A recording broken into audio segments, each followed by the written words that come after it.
Digital மார்க்கெட்டிங்ல நான் எஸ்இஓக்கு போகலாமா? இல்ல பெய்ட் ஆட்ஸ்ல போகலாமா? எது வந்துட்டு அதிகமா சேலரி வரும் அப்படின்ற ஒரு கொஸ்டின் கேட்டிருக்காரு. கொஞ்சம் கமலஹாசன் சார் மாதிரி தான் பேசி ஆகணும். பட் நான் பேசுகிறேன், கேளுங்க, புரியும்.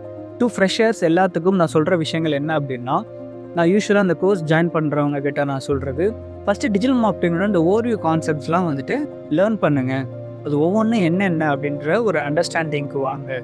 அதுக்கப்புறம் அதில் உங்களுக்கு என்னென்ன விஷயங்கள் வருது, உங்களுக்கு என்னென்ன விஷயங்கள் ஈஸியாக பண்ண முடியுது, உங்களுக்கு எது இதில் இன்ட்ரெஸ்ட் இருக்குது அப்படின்ற ஒரு விஷயத்த சூஸ் பண்ணிவிட்டு போங்க அப்படின்ற ஒரு விஷயம் தான் பார்த்திங்கன்னா நான் சொல்கிற ஒரு அட்வைஸாக இருக்கும். டிஜிட்டல் மார்க்கெட்டிங்கில் எல்லாமே பார்த்திங்கன்னா வேல்யூ இருக்கிற ஒரு கான்செப்ட்ஸ் தான். இது மட்டும்தான் எஸ்இஓ மட்டும்தான், பெய்ட் ஆட்ஸ் மட்டும்தான் அப்படின்ற ஒரு விஷயம் இல்லை.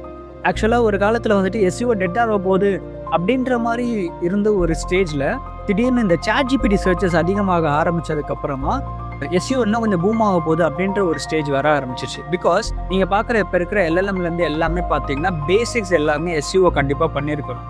பேசிக் ஃபவுண்டேஷனே எஸ்இஓ கண்டிப்பாக தேவைப்படுது. So SEO still not dead. SEO வந்துட்டு இன்னும் கொஞ்சம் அப்கிரேட் ஆயிருக்கு அப்படின்ற மாதிரி ஒரு ஸ்டேஜ் வந்துச்சு. ஆட்ஸ் அப்படின்னு சொல்லும்போது நம்ம மெட்டா ஆட்ஸா, கூகுள் ஆட்ஸா அப்படின்ற நம்ம இன்னும் சின்ன பிள்ளைத்தனமாகவே டிஸ்கஸ் பண்ணிட்டு இருக்கோம். பட் அதையும் தாண்டி நிறைய பிளாட்ஃபார்ம்ஸ் இருக்குது, நிறைய சோஷியல் மீடியா பிளாட்ஃபார்ம்ஸ் வந்துருச்சு. ஓகே, இப்போ இந்த ChatGPTலாம் பார்த்தீங்கன்னா ஆட்ஸ் அப்படின்ற ஒரு விஷயத்தை கொண்டு வர ஆரம்பிச்சிட்டாங்க. So there are lot in that.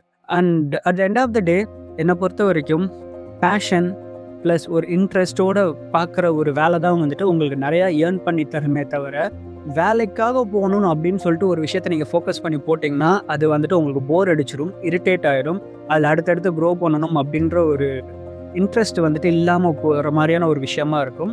So எது உங்களுக்கு வருது, எதில் உங்களுக்கு இன்ட்ரெஸ்ட் இருக்குது அப்படின்றத பார்த்து சூஸ் பண்ணி அதில் உங்களோட ஸ்கில்லை டெவலப் பண்ணிக்கோங்க.